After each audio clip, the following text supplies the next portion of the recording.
Railway के exam के साथ साथ अन्य एक दिवसीय परीक्षाओं के लिए बेहद फायदेमंद है। पहला क्वेश्चन है कि तेलुगु किस राज्य की राजभाषा है? तो जो तेलुगु है ये आंध्र प्रदेश की राजभाषा है। देखा जाए तो ये आंध्र प्रदेश वही आंध्र प्रदेश है जिसको कि भाषा के आधार पे सबसे पहली बार बांटा गया। दरअसल यहाँ पे एक कहानी है कि जो आंध्र प्रदेश था उससे पहले मतलब कि 1953 से पहले ये लिया गया कि अब कभी भी किसी भी स्टेट का बंटवारा ऐसे नहीं होगा कि उसमें एक भाषा के लोग रहते हो। कहने का मतलब कि भाषा के आधार पे स्टेट का बंटवारा नहीं किया जाना था। लेकिन एक व्यक्ति थे राम मल्लू, उन्होंने 56 दिन आमरण अनशन करने के बाद अपने प्राण त्याग दिए। उसके बाद उस समय की मौजूदा जवाहरलाल नेहरू की सरकार ने सबसे पहला भाषा के आधार पर गठित होने वाले राज्य की घोषणा कर दी और ये था आंध्र प्रदेश। अगला क्वेश्चन है कि सत्यशोधक समाज की स्थापना किसने की? तो सत्यशोधक समाज था, इसकी स्थापना की गई थी महात्मा फूले के द्वारा। महात्मा फूले तथा ज्योतिबा बाई फूले ये दोनों लोग दलित लोगों के लिए काम करते थे, दलित उत्थान के लिए। और जो महात्मा फूले थे उन्होंने ही सत्यशोधक समाज की स्थापना की। अगला क्वेश्चन है कि किसके शासनकाल के दौरान मराठा सत्ता सर्वोच्च शिखर पे थी? तो यहाँ पर देखिए जो मुगल के शासक थे उनके बाद ये जो मराठा सत्ता थी ये सर्वोच्च शिखर पे थी। लेकिन इसमें जो सबसे ज़्यादा अच्छे शिखर पे थी ये थे बालाजी बाजीराव। इनके समय में मराठा सत्ता में सबसे अधिक विकास किया। अगला क्वेश्चन है कि कृष्णा नदी का उद्गम स्थल किसके समीप है? कृष्णा नदी, तो कृष्णा नदी का उद्गम स्थल है महाबलेश्वर में और कृष्णा नदी कर्नाटक में प्रवाहित होती है। अगला क्वेश्चन कि भारत के अरब सागर और बंगाल की खाड़ी से लगे समुद्र तट की लंबाई कितनी है? मतलब कि यहाँ पे देखिए जो भारत है इसमें जो भी समुद्र लगे हुए हैं उनकी लंबाई कितनी है? तो ये है 6100 किलोमीटर। ये क्वेश्चन एक तरह से और पूछा जाता है कि भारत के जो भी राज्य के नज़दीक समुद्र है उनके जो तट हैं उनकी पूरी लंबाई कितनी है? तो ये है 6100 किलोमीटर। अगला क्वेश्चन कि किस प्रधानमंत्री ने समाजवाद की विचारधारा को आगे बढ़ाया? तो ये थे प्रथम प्रधानमंत्री पंडित जवाहरलाल नेहरू। अगला क्वेश्चन कि भारत के राष्ट्रगान जन गण मन के रचयिता कौन थे? तो देखिए यहाँ पे दो चीजें होती हैं। राष्ट्रगान मतलब कि जन गण मन, इसको कितने समय में गाया जाता है? तो एक में। इसके रचयिता थे रविन्द्रनाथ टैगोर। एक होता है राष्ट्रगीत, ये होता है वंदे मातरम, और इसके रचयिता थे बंकिम चंद्र चटर्जी। राष्ट्रगीत कितने समय में गाया जाता है? ये आपके लिए प्रश्न है और आप हमें कमेंट करके बताइए। एक बार और, राष्ट्रगीत कितने समय में गाया जाता है? इसका उत्तर आप हमें कमेंट करके बताएंगे। अगला क्वेश्चन कि हॉकी खेल में प्रत्येक टीम में कितने खिलाड़ी होते हैं? तो हॉकी के खेल में प्रत्येक टीम में 11 खिलाड़ी होते हैं। इसी तरह क्रिकेट के प्रत्येक टीम में भी 11 खिलाड़ी ही होते हैं।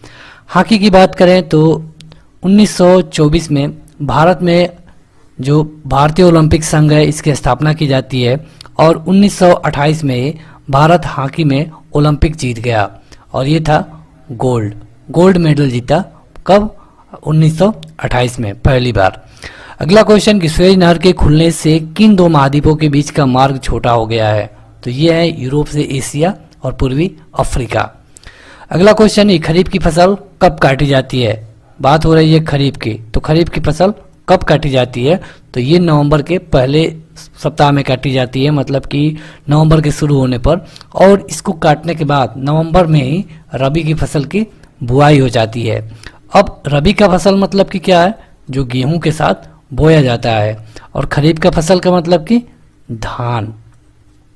अगला क्वेश्चन कि भारत के किस राज्य में दार्जिलिंग स्थित है? तो दार्जिलिंग चाय के लिए भी जाना जाता है। सबसे बेस्ट चाय की बात करें तो ये दार्जिलिंग से ही आती है। लेकिन अगर बात करें क्वांटिटी की कि सबसे ज़्यादा चाय का उत्पादन कहाँ होता है तो ये है असम। तो दार्जिलिंग है पश्चिम बंगाल में। और पश्चिम बंगाल की राजधानी कहाँ पे है? तो ये है कोलकाता। दामोदर नदी यहीं पे प्रवाहित होती है। अगला क्वेश्चन कि पृथ्वी के 1 घंटे में कितने देशांतर घूम लेती है? पृथ्वी 1 घंटे में, तो 1 घंटे में 15 देशांतर घूम लेती है पृथ्वी। अगला क्वेश्चन, और उससे पहले आप इस वीडियो को लाइक कर दीजिए और आपको बता दें कि इस तरह की ढेर सारी वीडियो ऑलरेडी अपलोड है। आपको इसका लिंक इसी वीडियो के डिस्क्रिप्शन में मिल जाएगा। अगला क्वेश्चन है कि भारत आने वाले सागरीय मार्ग की खोज किसने की? तो सबको पता है कि भारत आने वाला जो प्रथम व्यक्ति था इसका नाम था वास्को डी गामा। ये 1498 में केरल में भारत आया था और ये आया था सागरीय मार्ग से, मतलब कि सागरीय मार्ग की खोज करने वाला भी कौन था? Vasco D gamma. इसी तरह अमेरिका है, इसकी खोज किया था कोलंबस ने।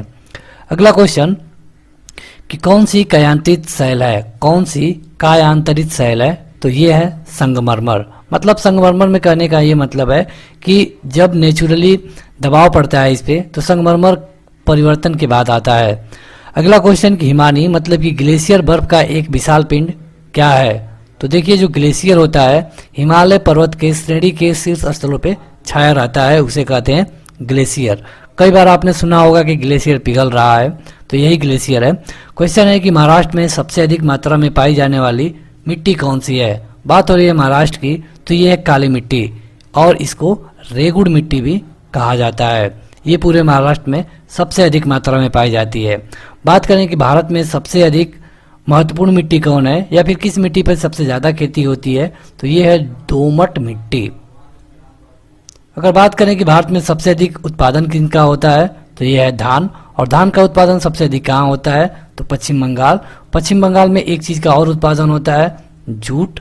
तो जूट और धान के लिए और इसके साथ साथ मछली के लिए भी पश्चिम बंगाल जाना जाता है। पश्चिम बंगाल में आज भी मछली भात करके एक भोजन वहाँ पे चलता है। क्वेश्चन है कि लक्षद्वीप की राजधानी कहाँ पे है? तो लक्षद्वीप की राजधानी है कारावती। अगला क्वेश्चन, और उससे पहले आपके लिए एक सवाल, आप हमें कमेंट करके बताइए कि अरुणाचल प्रदेश की राजधानी कहाँ पे है? अरुणाचल प्रदेश की राजधानी। अगर आपको इसका उत्तर पता है तो आप हमें तेलंगाना की राजधानी कमेंट करके बताइए। तेलंगाना। देखते हैं कौन कमेंट कर पाता है। अगला क्वेश्चन है कि किस गुफा में त्रिमूर्ति मतलब कि ब्रह्मा, विष्णु, महेश के मुखमंडल की मूर्ति स्थापित है? तो ये है एलिफैंटा की गुफा है।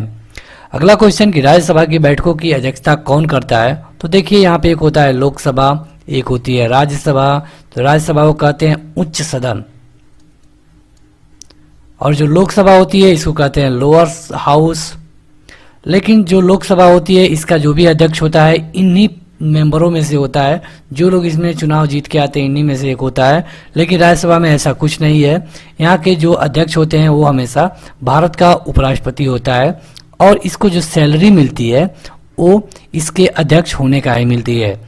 अगला क्वेश्चन कि कौन सा शहर जापान की राजधानी है?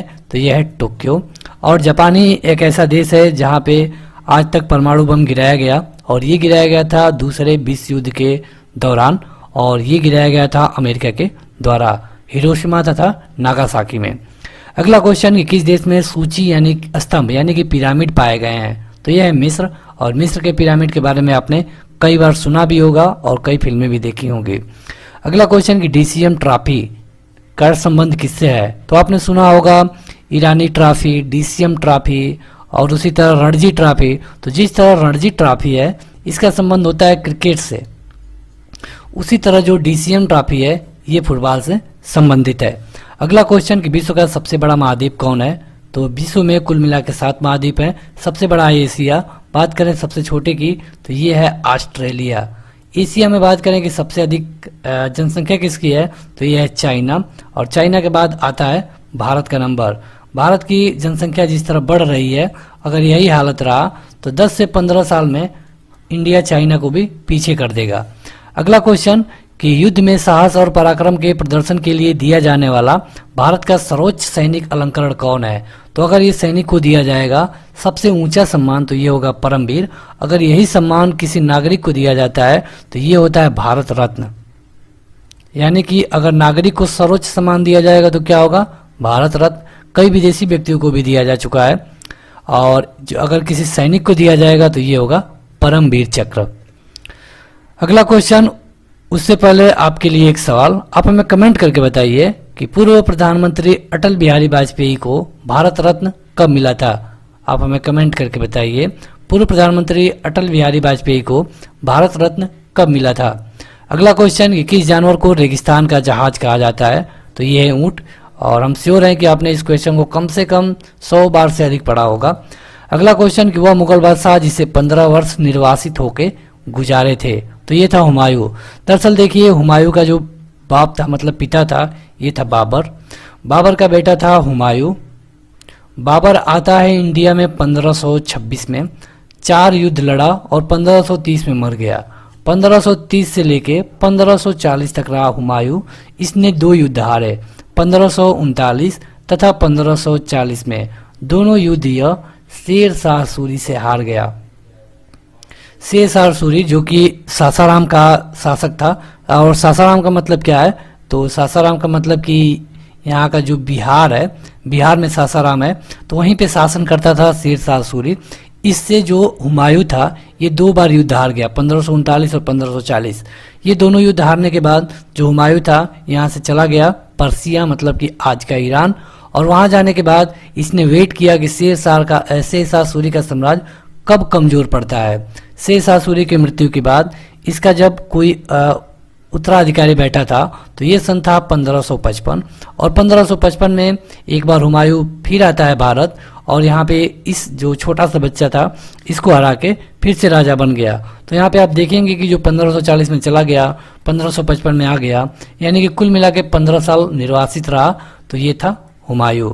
हुमायूं के बेटे का नाम था अकबर, जो कि केवल 14 साल की उम्र में ही राजा बन गया, और इसका जो संरक्षक था उसका नाम था बैरम खान।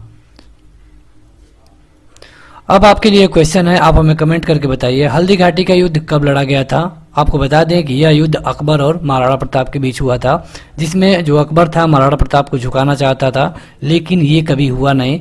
तो आपके लिए क्वेश्चन है कि हल्दी घाटी का युद्ध कब हुआ था। आपको कुछ हिंट दे दें तो ये 1500 से शुरू होगा, और इसी में है, 1500 में ही है। अगला क्वेश्चन कि अल्लाह रखा किस वाद्य यंत्र के लिए मशहूर है। अल्लाह रखा, तो ये बजाते हैं तबला। अगला क्वेश्चन कि प्रथम विश्व युद्ध कब लड़ा गया, तो ये था 1914 से लेके 1918। दूसरा विश्व युद्ध कब लड़ा गया, तो ये था 1939 से लेके 1945, और इसी दौरान जापान पे 2 परमाणु बम गिराए गए थे, एक 6 अगस्त को और एक 9 अगस्त को। दोनों परमाणु बम अमेरिका के द्वारा गिराए गए, और इसमें भारी तबाही हुई थी, और इसके बाद ये युद्ध रुकने के कगार पे आ गया। अब आपके लिए क्वेश्चन है, आप हमें कमेंट करके बताइए कि इसमें जो क्रिप्स मिशन भारत आया था, क्रिप्स मिशन जो 1942 में भारत आया था, उसका मांग ये था कि भारत के जो नेता हैं अपने लोगों से कहें कि द्वितीय विश्व युद्ध में हमारे साथ लड़े। तो जो इंग्लैंड था, इनके दोस्त देश कौन थे। क्वेश्चन थोड़ा डीप है, लेकिन आपसे आशा है कि आप में से कुछ लोग इसका उत्तर जरूर कमेंट करके बताए थे। जो द्वितीय विश्व युद्ध था, एक बार और रिपीट कर दे रहे हैं, जो सेकेंड विश्व युद्ध था, इसमें इंग्लैंड के मित्र देश कौन थे। अगला क्वेश्चन कि बांग्लादेश की मुद्रा क्या है, तो यह है टका। भारत की मुद्रा क्या है, तो यह है रुपया। सिंबल ऐसे बनता है, और इसे बनाया गया है अभी अभी जल्दी में ही लॉन्च किया गया है, इससे पहले ये ऐसा नहीं था। इसको अंग्रेजी में कहा जाता है INR। अगला क्वेश्चन कि भारतीय वायुसेना में कमीशन्ड अधिकारी का सबसे छोटा पद क्या होता है, तो ये है पायलट ऑफिसर। अगला क्वेश्चन कि भारत का राष्ट्रीय पशु क्या है, तो देखिए राष्ट्रीय पशु है बाघ। राष्ट्रीय पशु क्या है, बाघ। अब राष्ट्रीय फूल क्या है, तो कमल। राष्ट्रीय मिठाई क्या है, ये आपके लिए क्वेश्चन होगा। राष्ट्रीय मिठाई क्या है, आप हमें कमेंट करके बताइए। राष्ट्रीय मिठाई। अगला क्वेश्चन कि ब्रिटिश शासन द्वारा किन स्थानों के बीच प्रथम रेलवे लाइन शुरू की गई, तो ये था मुंबई से लेके ठाणे। अगला क्वेश्चन कि चंद्र ग्रहण होता है जब, तो चंद्र ग्रहण तभी होगा जब पृथ्वी सूर्य और चंद्रमा के बीच में आ जाएगी, और इस समय क्या होगा, चंद्र ग्रहण। अगला क्वेश्चन कि किस राज्य में मलयालम भाषा बोली जाती है, तो मलयालम की बात होगी तो ये हो जाएगा केरल। देखा जाए तो केरल भारत का दक्षिण स्थान है, और यहीं पे एक जगह है एन्नौर। वहाँ की जो बालू होता है, बालू मतलब कि आप जानते होंगे जो सीमेंट के साथ, इसको सैंड कहते हैं, सीमेंट के साथ प्लस करके ये कोई भी निर्माण कार्य होता है, ये स्टैंडर्ड बालू माना जाता है एन्नौर का। अगला क्वेश्चन है कौन सा शहर मध्य प्रदेश की राजधानी है, तो बेहद आसान क्वेश्चन, ये है भोपाल। अगला क्वेश्चन कि किस देश को उगते हुए सूरज की भूमि कहा जाता है, तो ये है जापान। और वीडियो में आगे बढ़े उससे पहले अगर अभी तक आपने इस वीडियो को लाइक नहीं किया है तो इसे ज़रूर लाइक कर दीजिए। और आपसे एक रिक्वेस्ट है कि इस वीडियो में कहीं कहीं पे कुछ ऐड आ रहे हैं, और इसके लिए यहाँ पे स्किप का बटन बनता है, तो आप इस वीडियो को, उस ऐड को स्किप ना करें। अगला क्वेश्चन है कि पृथ्वी की सतह से सबसे दूर वायुमंडलीय परत किस नाम से जानी जाती है? तो जो सबसे दूर है उसे कहते हैं बहिर्मंडल। अगला क्वेश्चन कि ऋतुएं किन कारणों से होती हैं? तो देखिए, जाहिर सी बात है कि ये सूर्य है बीच में और पृथ्वी इसके चारों ओर चक्कर लगाती है, कभी नजदीक जाती है कभी दूर जाती है, तो इसीलिए होते हैं पृथ्वी पे ऋतुएं। अगला क्वेश्चन कि संघ शासित प्रदेश अंडमान निकोबार द्वीप समूह की राजधानी कौन सी है? अंडमान निकोबार द्वीप समूह की राजधानी क्या है? Port Blair. अगला क्वेश्चन कि भारत के किस राज्य में कन्नड़ भाषा बोली जाती है? तो कन्नड़ भाषा की बात होगी तो ये हो जाएगा कर्नाटक। जम्मू और कश्मीर का रेल पथ किस रेलवे जोन के तहत आता है? तो ये होता है उत्तरी जोन के तहत। अगला क्वेश्चन कि भूरक्षण को नियंत्रित किया जाता है, मतलब कि जो भूमि का रक्षण होता है इसको कैसे नियंत्रित किया जाता है? तो सीढ़ीदार टीला बना के, बांध बना के, वृक्षारोपण करके, मतलब जो भूमि का कटान होता है इसे हम कैसे रोक सकते हैं, यही पूछा गया है। अगला क्वेश्चन कि प्रसिद्ध सिलोत्कीर्ण मतलब कि पत्थर काटकर बनाया गया कैलाश मंदिर कहाँ पर है? तो ये है एलोरा में। एलोरा और अजंता की गुफाओं का नाम आपने सुना होगा। अगला क्वेश्चन कि हरित क्रांति का अर्थ क्या है? हरित क्रांति तो मतलब कि कृषि को आधुनिक प्रयोग करके ज्यादा से ज्यादा उपज करने को ही हरित क्रांति कहा गया है। अगला क्वेश्चन कि बिहार का शोक किस नदी को कहा गया है? तो बिहार का शोक कहा गया है काशी। अब आपके लिए क्वेश्चन है, दामोदर नदी को कहाँ का शोक कहा जाता है? दामोदर नदी को कहाँ का शोक कहा जाता है? कमेंट करके बताइए। आपको हिंट दे दें तो ये मतलब हमारे पूर्वी तरफ है, देश के पूर्वी तरफ में है। अगला क्वेश्चन कि भारत के किस राज्य में पवित्र तीर्थ स्थल अमरनाथ स्थित है? तो ये तो बेहद आसान क्वेश्चन है, ये है जम्मू एंड कश्मीर में। अगला क्वेश्चन कि जनरल किस सेना का एक अधिकारी होता है? तो ये होता है थल सेना। थल सेना में ही जनरल होते हैं। अगला क्वेश्चन कि विख्यात पर्यटन स्थल गुलमर्ग भारत के किस क्षेत्र में स्थित है? गुलमर्ग तो गुलमर्ग स्थित है कश्मीर में। गीतांजलि के कवि थे, गीतांजलि के कवि थे रविंद्रनाथ टैगोर। दरअसल गीतांजलि पर ही रविंद्रनाथ टैगोर को 1913 में नोबेल पुरस्कार मिला था। देखा जाए तो भारत में सबसे पहले नोबेल पुरस्कार पाने वाले रविंद्रनाथ टैगोर ही थे और इनको नोबेल पुरस्कार मिला था साहित्य के क्षेत्र में। अमर्त्य सेन को 1998 में नोबेल पुरस्कार मिला और इनको मिला था वित्त के क्षेत्र में, अर्थशास्त्र के लिए। और सबसे लेटेस्ट मिला है 2014 में कैलाश सत्यार्थी को, और ये भी मिला है शांति के लिए। अगला क्वेश्चन कि विख्यात महाकाव्य महाभारत के रचयिता कौन थे? तो महाभारत के रचयिता थे वेद व्यास। अब आपके लिए क्वेश्चन, आप हमें कमेंट करके बताइए कि रामचरितमानस की रचयिता कौन थे? रामचरितमानस, आपको बता दें कि जो रामायण है इसकी रचयिता वाल्मीकि हैं। आपको बताना है कि रामचरितमानस के रचयिता कौन है। अगला क्वेश्चन, किन दो स्थानों के बीच हिमसागर एक्सप्रेस चलती है? देखा जाए तो ये सबसे बड़ी ट्रेन मानी जाती है। बड़ी ट्रेन का मतलब कि ज़्यादा दूरी तय करती है। हिमसागर एक्सप्रेस है, विवेक एक्सप्रेस है। तो जो हिमसागर एक्सप्रेस है ये चलती है जम्मू से लेके कन्याकुमारी। अगला क्वेश्चन कि भारत का मैनचेस्टर किसे कहा जाता है? तो ये है अहमदाबाद। कहाँ पर है? तो गुजरात में। अगला क्वेश्चन कि महाराष्ट्र के प्रथम मुख्यमंत्री कौन थे? तो ये थे YB चौहान, महाराष्ट्र के प्रथम मुख्यमंत्री से क्वेश्चन पूछा जाता है कि उत्तर प्रदेश की प्रथम मुख्यमंत्री कौन थी और वो महिला होनी चाहिए, तो ये थी सुचेता कृपलानी।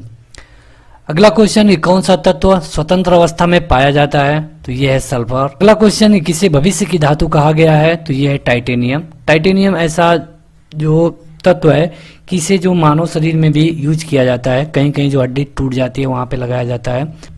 अगला क्वेश्चन है कि ध्वनि की चाल अधिकतम किस में होती है? तो ये होता है स्टील में। अगला क्वेश्चन कि हीटर के तार किस चीज के बने होते हैं? तो हीटर के तार नाइक्रोम के बने होते हैं। ऐसा इसलिए होता है कि इनको अधिक ताप पे गर्म करना होता है, इसीलिए इनको नाइक्रोम का बनाया जाता है। अगला क्वेश्चन कि इलेक्ट्रॉन के खोजकर्ता कौन थे? तो इलेक्ट्रॉन के खोजकर्ता थे थॉमसन। और इसी तरह जो प्रोटॉन है ये कई बार पूछा गया है, तो आपके लिए क्वेश्चन है, आप हमें कमेंट करके बताइए कि प्रोटॉन के खोजकर्ता कौन थे। अगला क्वेश्चन कि मंदिरों की पूर्ण भूमि भारत के किस राज्य को कहा जाता है? तो ये है तमिलनाडु। दरअसल ऐसा इसलिए कहा जाता है क्योंकि वहाँ पे पुराने समय के ढेर सारे मंदिर हैं। अगला क्वेश्चन कि दिल्ली की सुल्तान रजिया सुल्तान किसकी पुत्री थी? तो रजिया सुल्तान थी इल्तुतमिश के पुत्री। देखिए ये जो रजिया सुल्तान या फिर इल्तुतमिश या फिर कुतुबुद्दीन ऐबक, ये सब गुलाम वंश के थे। कभी कभी जो गुलाम वंश है इसको गुलाम वंश ना लिख करके मामलुक वंश लिखा जाता है। ये रहे 1206 से लेके 1290 तक। ठीक, अब इनका जो संस्थापक था ये था कुतुबुद्दीन। आप ध्यान से सुनिए, सब कुछ लिख नहीं पा रहे हैं क्योंकि टाइम लगेगा। कुतुबुद्दीन ऐबक, कुतुबुद्दीन ऐबक 1206 से लेके 1210 तक ही राज कर पाया, क्योंकि इसकी मृत्यु हो गई थी चौगान खेलते हुए। चौगान मतलब कि हॉकी वाला जैसे गेम होता है, हॉकी जैसे ही, लेकिन उसको घोड़े पर चढ़ के खेला जाता है। अब इसके बाद राजा बना इल्तुतमिश, जो कि 1210 से लेके 1236 तक राज किया। इसने कई नए नए सिस्टम बनाए। इसने एक चालीसा को बनाया। अब ये जो चालीसा बनाया जिसमें 40 लोग थे, और आज के मंत्रिमंडल के जैसा मान लीजिए, इसी चालीसा ने इसकी मृत्यु करवा दी, मतलब मर्डर करा दिया। अब इसके बाद इसकी पुत्री जो थी रजिया सुल्तान, ये शासक बनी और ये रही 1236 से लेके 1240 तक। इसे भी चालीसा द्वारा मरवा दिया गया। अगला क्वेश्चन कि रेफ्रिजरेटर में कौन सी गैस प्रयुक्त की जाती है, तो ये है फ्रियान। अगला क्वेश्चन कि नागालैंड भारत का विधिवत राज्य कब बना, तो नागालैंड भारत का विधिवत राज्य बना सन 1963 में। अगला क्वेश्चन कई बार पूछा गया है कि एक लोहा का ये पार्ट है, मतलब पुर्जा है, इस पे अगर मतलब जंग लग गया तो इसका भार बढ़ जाएगा, घट जाएगा, कोई परिवर्तन नहीं होगा, या फिर इनमें से कोई नहीं। ये होता है 4 ऑप्शन। तो देखिए इस पे जब जंग लग जाता है तो इसका भार बढ़ जाता है। कई लोग सोच नहीं पाते हैं, इसलिए कई बार क्वेश्चन गलत हो जाता है। जंग लगने पर उसका भार बढ़ जाता है। अगला क्वेश्चन कि सबसे बड़ा नदी द्वीप माजुली असम के किस जिले में स्थित है, तो देखिए जो ब्रह्मपुत्रा नदी है, ब्रह्मपुत्र जिसको आप असम में ब्रह्मपुत्र कहते हैं, ये जब दरअसल जब चाइना से आती है तो इसको वहाँ पे तोसांगो कहा जाता है। तोसांगो ये चाइनीज भाषा है, और इसका अगर इंग्लिश में ट्रांसलेट करें तो ये हो जाएगी द प्यूरीफायर। प्यूरीफायर ये जब भारत में आती है तो एक नमचा बरवा पहाड़ है उससे टकरा के आती है, और वहाँ के बाद एक सबसे बड़ी नदी द्वीप बनाती है जो कि है मांजुली, और ये असम के पातालपुरी जिले में है। अगला क्वेश्चन कि रविंद्रनाथ टैगोर भारत के राष्ट्रीय गान के अलावा किस एक और देश का राष्ट्रीय गान लिखा, तो ये है बांग्लादेश, और यहाँ का जो राष्ट्रगान है वो है अमार शुमार बंगला। अगला क्वेश्चन कि उत्तर पूर्व सीमांत रेलवे में सबसे बड़ा रेलवे स्टेशन कौन है, तो रेलवे जोन आपने पढ़ा होगा तो आपको पता होगा। उत्तर पूर्व सीमांत की बात होगी तो ये हो जाएगा मालेगांव, और यहाँ पे ये मालेगांव सबसे बड़ा स्टेशन है। कहाँ पे, तो उत्तर पूर्व सीमांत रेलवे में। अगला क्वेश्चन कि वायुमंडलीय दाब मापने का पैमाना क्या है, तो वायुमंडलीय दाब किससे नापा जाता है, बैरोमीटर से। अब आपके लिए क्वेश्चन है, आप हमें कमेंट करके बताइए कि ताप किससे नापा जाता है, ताप। अगला क्वेश्चन कि वायु का दबाव किसके कारण होता है, तो वायु का दबाव होता है घनत्व के कारण।